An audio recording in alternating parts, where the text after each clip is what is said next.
तो मैंने कहा गोरक्षा कैसे होगी साहब, गाय जैसे ही बूढ़ी हुई, ज़ईफ हुई, वैसे उसको आप बेच देते हैं। जैसे उन्हें दूध देना बंद किया उसको बेच देंगे आप। तो अगर बिक जाएगी तो जब खराब है उसका दूध नहीं है तो उसको कौन ले जाएगा, जो ले जाए काट देगा।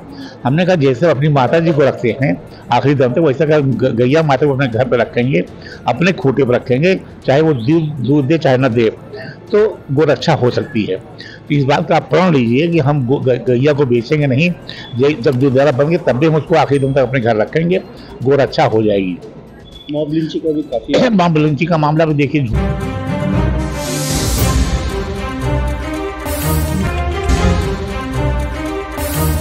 शरद पवार गटाचे अल्पसंख्याक विभागाचे राष्ट्रीय अध्यक्ष सिराज मेहंदी यांनी अल्पसंख्याकावरील अत्याचार, मॉब लिंचिंग आणि गौरक्षा या नावाखाली होणाऱ्या अन्यायाबद्दल जागृत महाराष्ट्र न्यूज संपादक अमोल भालेराव यांच्याशी विशेष चर्चा। जागृतशी बोलताना मॉब लिंचिंगच्या वाढत्या घटनांवर चिंता व्यक्त केली। मॉब लिंचिंग हो, गौरक्षा के बारे में काफ़ी अलग अलग चीज़ें पूरे देश में हो रहा है, उसकी वजह से काफ़ी अल्पसंख्यक जो नागरिक है वो नाराज़ है, उसके आप कैसे देखते हैं? सबसे पहले तो मैं आपसे ये कहना चाहूँगा, मुझे माननीय शरद पवार साहब ने ऑल इंडिया चेयरमैन बनाया है इसके डिपार्टमेंट का, तो मैं कोशिश कर रहा हूँ, क्योंकि जितने यहाँ उत्तर भारतीय नेता हैं वो सब कभी मराठी बोल लेते हैं, मैं भी कोशिश कर रहा हूँ मराठी सीखने की, और मैं अगले बार जब आप मुझे मिलेंगे तो मैं शायद मराठी कुछ थोड़ा थोड़ा बोल पाऊँ। अब बात रहेगी राजनीतिक तौर पर, आप पूछ रहे हैं मुझसे, तो देखिए भारतीय जनता पार्टी का जो एजेंडा है वो अपने एजेंडे पर चल रही है। 2014 में इन्होंने जैसे ऐलान किया, आज तक एक ऐलान का पूरा नहीं हुआ, ना बेरोजगारी दूर हुई, न किसानों का मुद्दा हुआ, महिलाओं को कहा था सुरक्षा देंगे, कहीं सुरक्षा महिलाओं को नहीं दी गई, गृह मंत्रालय सो रहा है, उसको कुछ पता नहीं होता है। ये तमाम इश्यूज़ को लेकर के अभी नया फिर लाए शगुफा वक्फ एक्ट लाए, तो तमाम तरीके की ये वही काम कर रहे हैं जो इन्हें नहीं करना चाहिए, ये कर रहे जो इनके एजेंडे में था। ये चूँकि आरएसएस के कहने भी काम होता है, आरएसएस एजेंडे भी लोग काम करते हैं, आरएसएस के ही सब एजेंडा है हिंदुस्तान को बांट दो, हिंदू मुसलमान को बांट दो, लेकिन गंगा जमुनी मिल रहा है, ये सोने चिड़िया कहलाता था हिंदुस्तान, इसको कोई तोड़ने वाला नहीं है। तसेच गाय रक्षाच्या नावाखाली होणाऱ्या अन्यायावर कठोर शब्दात टीका केली आहे। गोवंशांची सुरक्षा करण्याच्या नावाखाली स्वतःला गोरक्षक म्हणून घोषित केले, परंतु या गटामधील काही लोकांनी कायद्याचा दुरुपयोग केला आणि गोमांस वाहतूक किंवा गोवंशाची हत्या याच्या आरोपाखाली निर्दोष लोकांवर हल्ले केले असे सांगितले।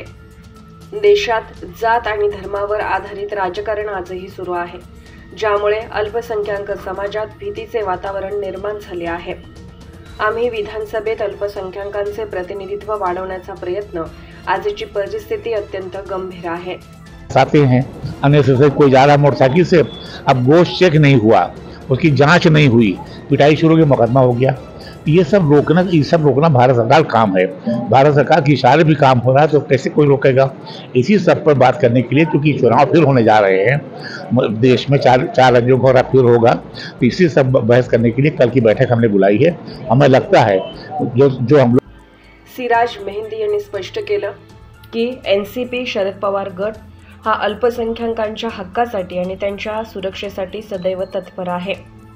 मात्र देशातील जातीय राजकारणाच्या वाढत्या प्रवाहामुळे अल्पसंख्याक समाजात भीतीचे राजकारण वाढत आहे। महिलाओं को नहीं दी गई, गृह मंत्रालय सो रहा है, उसको कुछ पता नहीं होता है। ये तमाम इश्यूज़ को लेकर के अभी नया फिर लाए शगुफा वक्फ एक्ट लाए, तो तमाम तरीके की ये वही काम कर रहे हैं जो इन्हें नहीं करना चाहिए, ये कर रहे जो इनके एजेंडे में था। ये चूँकि आरएसएस के कहने भी काम होता है, आरएसएस एजेंडे भी लोग काम करते हैं, आरएसएस के ही सब एजेंडा है हिंदुस्तान को बांट दो, हिंदू मुसलमान को बांट दो, लेकिन गंगा जमुनी मिल रहा है, ये सोने चिड़िया कहलाता था हिंदुस्तान, इसको कोई तोड़ने वाला नहीं है और न टूटने वाला इनके कहने। वक्फ बोर्ड संशोधन बिल 2024 वर ही जागृतशी बोलताना मेहंदी यांनी चिंता व्यक्त केली। पुढे बोलताना उमर खालिदला अद्याप बिल मिळालं नाही, यावरूनही सरकारवर हल्लाबोल केला। उनकी बात मानी जाएगी। धर्म के नाम पे जिस तरह राजनीति चल रही है, खालिद जैसे काफ़ी जो स्टूडेंट है आज भी जेल में पड़े हुए हैं, उनको बेल तक नहीं मिलती, ऐसी स्थिति देश में है, आप इसको कैसे देखते हैं? देखिए बेल तो तब मिलेगी जब पुलिस रिपोर्ट लगाएगी। पुलिस रिपोर्ट ही नहीं लगाती, अदालतें क्या करें? अदालतें तो मजबूर हैं। अदालत तो चाहती है जमानत दे दें। देखिए अभी सिसोदिया जमानत दे दी गई, संजय सिंह जमानत दे दी, तमाम जमानतें दे दी गई हैं, लेकिन जिनकी फाइल ही वहाँ नहीं पुटअप हो पाती, चाहे ईडी हो चाहे सीबीआई हो, इस सब फाइलें दबा कई हज़ार लाखों फाइलें क्यों पड़ी हुई हैं। ये कोई किसी भी रिपोर्ट नहीं लगाते न रिपोर्ट भेजते हैं। तो ये सरकार के दबाव में चूँकि सारी एजेंसियाँ हैं, सरकार के दबाव में चल रही हैं, इसलिए वो नहीं भेज रही हैं, इसलिए जमानतें नहीं हो पा रही हैं। इसका कोई बीजेपी कोई असर नहीं है, मतलब असर नहीं पड़ रहा है। और न्यायपालिका चाहती है कि उत्थान हो, जजेस के बयान भी आते हैं, लेकिन चूंकि सरकार नहीं चाहती है तो नहीं हो रहा है। जागृत महाराष्ट्र न्यूज, मुंबई।